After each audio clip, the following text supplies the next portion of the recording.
and our television show is slated to go national next year, and I'm really super excited about that. So you guys are among the very first people to ever witness Live It Up live, and so I want to welcome our guest. Hello everybody, how are you? Yay! So thank you very, very much for being in the room. It's fun to be here with all of you. Okay, so we're going to start right away because we have some questions for these medical experts, and then what I'd like to do is after we answer a few of these questions, there's about 15, then I'm going to open it up to you guys so that you can ask your questions. How's that sound? Good? Yay! Okay.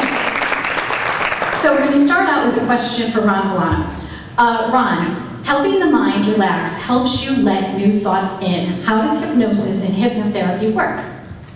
Well, hypnosis, number one, is I think the main purpose is to calm your mind. The more your mind is calm, the more you can empower yourself. The more you're empowered, the more you create change. But you can't do anything unless you have a calm mind. How many people here, your minds are racing all the time? I know yours is, so you didn't raise the hand, but I know. Okay. I'm a bit of a psychic too. Okay. So when your mind is racing, you say to yourself, how do I calm my mind? Well, you do relaxation techniques. However, I think the hypnotherapy, what it does is it gets deeper into your subconscious. And by the way, if you do hypnosis, we don't turn you into a monkey.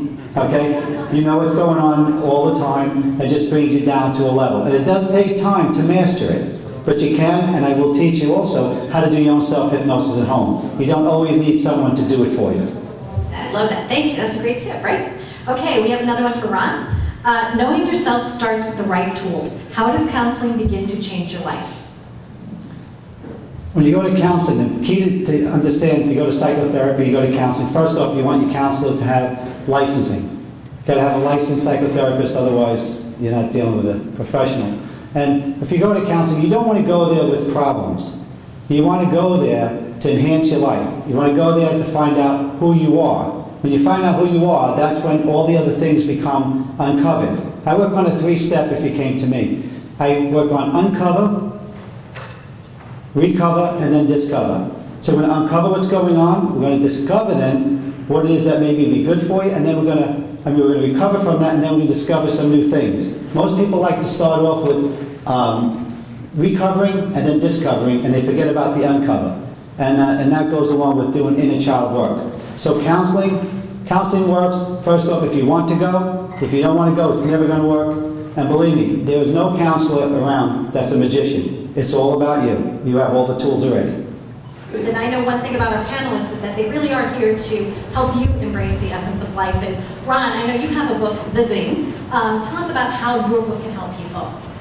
Well, my book is about going back July 22nd, 1998. I lost my son Michael in an auto accident at 17 by a tractor trailer. And I said when I lost him, I said he took my life. Now I say he gave me life. So the book, The Zing, is to live life 2 levels above passion. The book isn't about losing someone. What the book is about is that you gain who you are. It has chapters in it called the light bulb. Those are certain people that are there in your life where they don't judge you. They're just there to put a light on your life, and they're never going to tell you, I told you so. This chapter is called The Dumpster. The reason why it took 10 years to write down is because it's easy to take something simple and make it complicated. Very difficult to take something complicated and make it simple.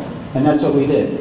So The Zing is about embracing the power of change. It's about living in the moment, about taking this moment as all you have. But see, to say live in the moment is very easy. You need the tools, just like an electrician. To walk up to your door with his beautiful truck, have all the knowledge but has no tools on him, he's useless. Just like the guy who has all the tools and the right truck but don't have the knowledge, he's useless. So you need to gain the both. So in The Zing, it teaches you how to gain the both, how to have better relationships. But who's the best relationship you need to have it with? Yourself. Easy to say, difficult to press apply. So that's why I use different people to help you. I do. And you know, the key to success is to have willingness.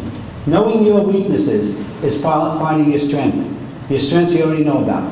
So live with The Zing. Check it out. We're out there, but The Zing will help you to live a life that's better. You give everybody a tip that will, help empower them to just feel amazing when they leave this room. Well, my tip is the only way you're going to live life and enjoy it the most is by embracing change. Change is happening 24 hours a day. The only thing you know for sure is that you don't know the next second. No one here knows the next second.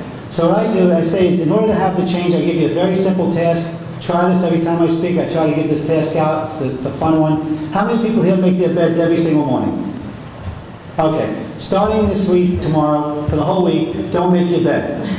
Now that's a simple task, and that's, if you can't do that, think about it, that's a small change. How many people don't make their beds every morning? Make your bed starting tomorrow morning, every single morning. And I'm telling you, do that for 7 days, and you're creating something that you never did before, is you're starting to trick your mind, and you're starting to come out of where you've been, and that's stuck. The only way you can get change, the only way you can be part of change and embrace it, is you need the tools. You can never get it with mantras, you need the tools. How many people have tried change and you haven't been able to do it? Loads, right? Don't raise your hand, but loads of it, right? So the way you can get it, remember, if it's not working, try something different. What's the definition of insanity? Okay, how many people are doing that? So, here's your answer. Okay, thank you very much, I appreciate it. Thank you, Donna.